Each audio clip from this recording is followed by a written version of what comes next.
Qu'est-ce que... Mais non! La Défense n'aura bientôt plus d'avions de formation pour ses futurs pilotes de chasse. Ah merde! Ah c'est con ça! Non, c'est ballot, on vient d'acheter plein de F-35. Enfin, on vient.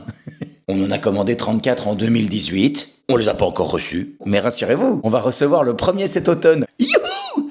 1 sur 34 après 7 ans. Ah ben à ce rythme-là, pour recevoir tous nos avions, ça va prendre 238 ans. J'ai envie de dire, champagne. C'est tellement la fête que cet été, on en a commandé 11 de plus. Non, plus sérieusement, cet automne, on nous a promis qu'on en recevrait 4. Oui, bon, on demande à voir quand même, hein.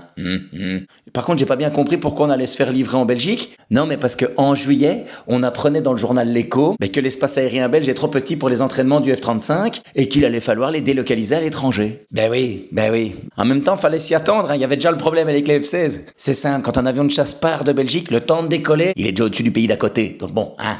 Sauf que là, pour le F-35, on parle d'entraînement qui devrait avoir lieu en Alaska, au Canada ou en Australie. Pourquoi livrer en Belgique ? Oui, c'est vrai que si on fait abstraction des océans, l'Alaska et le Canada, ce sont nos voisins. Par contre, l'Australie, ça reste loin. Et donc maintenant, on apprend qu'on aura bientôt plus d'avions de formation pour les futurs pilotes de chasse. Et c'est quoi le plus choquant dans cette histoire ? Mais que personne n'est surpris. Je parie qu'en commentaire, il y en a qui diront « moi, j'étais même pas au courant. » Et c'est vrai, l'information, elle est passée comme ça.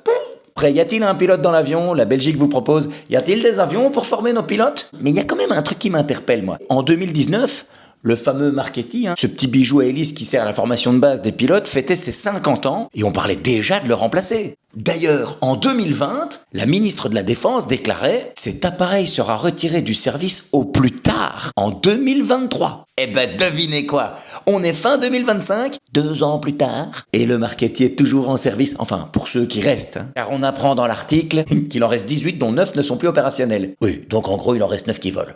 Voilà. Question, pourquoi on les a pas remplacés ? Parce qu'on a prolongé leur exploitation jusqu'en 2027, et ensuite ils seront remplacés par... on sait pas. On sait pas. Non, le remplaçant n'est pas encore connu. Ah merde, c'est con. Non, c'est ballot ça. Si tu connais pas encore le produit de remplacement, tu connais pas encore le prix de l'opération. Par conséquent, tu peux pas budgétiser. Mais si tu peux pas budgétiser, tu peux pas envisager d'acheter l'avion. Enfin si, tu peux. Sauf que tu sais pas si t'en as les moyens. Enfin, vous me direz, on est en Belgique, ce serait pas la première fois qu'on dépenserait de l'argent qu'on n'a pas. Par contre, on n'a pas le choix de former des nouveaux pilotes. Encore une fois, on a acheté plein de F-35. Non, parce que si c'est pour avoir des avions que personne ne sait piloter, c'est un peu con. Je l'avais déjà dit, mais... Au lieu d'avoir un ministre du budget et un ministre de l'économie, on n'engagerait pas plutôt un comptable ? Je pose la question. Alors, elle est pas belle la vie ? Et pour me voir en spectacle, www.lavieestunefête.be/pe